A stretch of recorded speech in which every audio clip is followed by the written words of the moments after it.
होली की आत्मा। बचपन से शहर में रहने वाला मनोज इस साल होली की छुट्टियों में अपने गांव दुर्गापुर वापस आता है, जहां उसे देख पूरा गांव खुशी से झूम उठता है। जब गया था तब इतना सा था और अब देखो कितना बड़ा हो गया है। हाँ सरपंच जी, जब मैं गया था तब आप भी बहुत जवान थे और अब देखो कितने बूढ़े हो गए हैं आप। चला चलो बढ़िया है। बच्चा घर वापस आ गया। इसी खुशी में आज रात पार्टी होगी। क्या बात है, गांव में भी पार्टियां होने लगी। वैसे अगर पार्टी की बात है तो आज क्यों सीधा होली पार्टी करते हैं। होली पार्टी की बात सुन चहल पहल में अचानक सन्नाटा छा जाता है, जिसे देख मनोज को कुछ अजीब लगता है। लेकिन तभी सरपंच बात पलट देता है। अब बहुत देर हो गई, चलो सब अपने घर चलो, पार्टी के बारे में कल सोचेंगे। मनोज भी मम्मी पापा के साथ घर आ जाता है, पर होली पार्टी और उस पर पूरे गांव की खामोशी वाली बात अभी तक उसके जहन से निकलती नहीं। पापा, होली पार्टी की बात पर सब चुप क्यों हो गए थे? अरे होगी उनकी कोई अपनी बात। मुझे गांव की पंचायत ही थोड़ी पता है। थक गया हूँ, चलो सो जाते हैं, कल बात करते हैं। पापा की बात मानते हुए मनोज भी सोने चला जाता है। आज तो छुपा लिया, लेकिन हफ्ते बाद जब होली का दिन आएगा तब इसे कैसे रोकोगे? अगली सुबह सूरज के साथ ही मनोज भी गांव घूमने निकल जाता है, जिस पर रास्ते में उसे अपनी ही उम्र के कुछ लड़के भी मिलते हैं, जिनसे दोस्ती कर अब वो उनके साथ घूमने लगता है। इसी तरह कुछ दिन बीत जाते हैं और होली नजदीक आने लगती है। दोस्तों, होली में 4 दिन ही बचे हैं, पर गांव में उसकी कोई तैयारियां क्यों नहीं दिख रही? क्योंकि यहाँ होली नहीं मनाई जाती। अरे पर ऐसा क्यों? वो राजा भूषण। अरे तुम 4 दिन के लिए आए हो, क्या इतना सोच रहे हो? चलो कुछ खाने चलते हैं। इसी के साथ एक बार फिर होली की बात को टलते हुए देख मनोज को शक होने लगता है। वो घर पहुंचते ही इंटरनेट पर अपने गांव और राजा भूषण के बारे में जानकारी निकालने लगता है। क्या? मुझे आज तक ये नहीं पता था।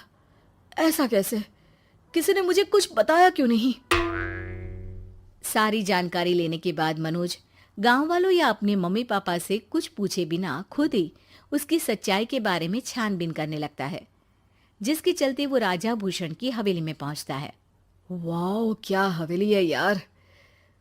पर क्या यहाँ सच में कोई भूत है?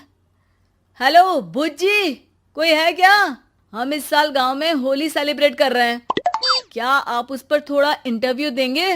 मनोज के ऐसा बोलते ही गांव में तूफान उठ जाता है और हवेली में रखी सारी चीजें हिलने लगती है। एक अदृश्य शक्ति मनोज को धक्का देकर हवेली से बाहर निकाल दरवाजा बंद कर लेती है। ये सब देख मनोज हैरान रह जाता है। क्या अभी मुझे हवा ने धक्का देकर बाहर निकाल दिया? मेरे होते हुए इस गांव में कभी होली नहीं मन सकती, इसलिए दोबारा ऐसी कोशिश भी मत करना, अंजाम बुरा होगा। आवाज सुन मनोज हैरानी से इधर उधर देखने लगता है, पर उसे कोई दिखाई नहीं देता। वो गांव वापस आ जाता है, जहां तूफान की वजह से सब कुछ तहस महस हो चुका होता है। आखिर ये तूफान आया कैसे? ना ऐसा कोई मौसम था और ना ही हमने होली का त्योहार मनाने की बात की थी। सरपंच की बात पर कोई रिएक्शन दिए बिना मनोज चुपचाप अपने घर चला जाता है। इस तरह देखते ही देखते होली का दिन भी आ जाता है और मनोज रंग लेकर गांव में निकल जाता है, लेकिन गांव पूरी तरह खाली होता है। अरे त्योहार का दिन है, धूमधाम की जगह मातम क्यों मनाया हुआ है?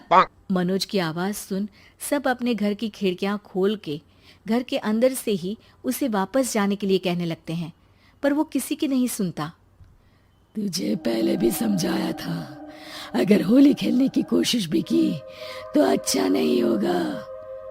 अरे बात मान लो बेटा, तुम्हें सच नहीं पता। मुझे सब पता है। सालों पहले इस राजा ने एक अंधविश्वास फैलाया और आप लोग आज तक उसे मानते आ रहे हो। अरे बेटा, जब तुम पैदा भी नहीं हुए थे उससे भी बहुत पहले से इस गांव पर होली का श्राप है। अगर गांव में होली का त्योहार मनाया जाता है तो प्रलय आना पक्की बात होती है।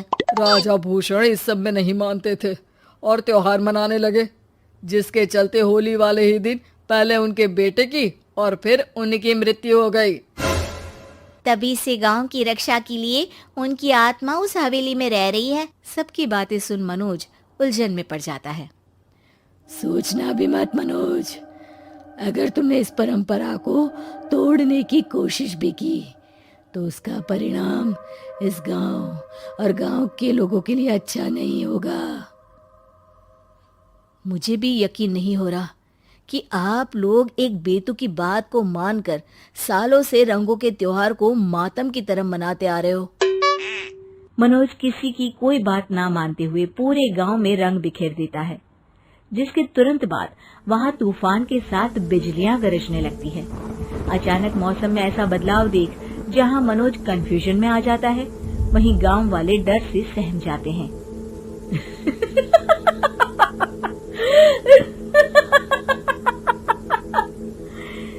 इस लड़के ने हमारे जैसे सिर्फ अपने स्वार्थ के लिए नहीं बल्कि पूरे गांव की खुशियों के लिए यहाँ होली मनाई है, जिस वजह से अब इस गांव पर होली का श्राप टूटता है।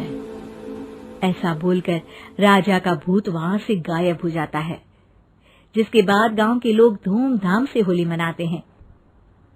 खुशियों के रंग गांव में बिखरे ही होते हैं कि अगली सुबह अचानक मनोज कहीं गायब हो जाता है और एक बार फिर गांव में होली का नया राज शुरू हो जाता है।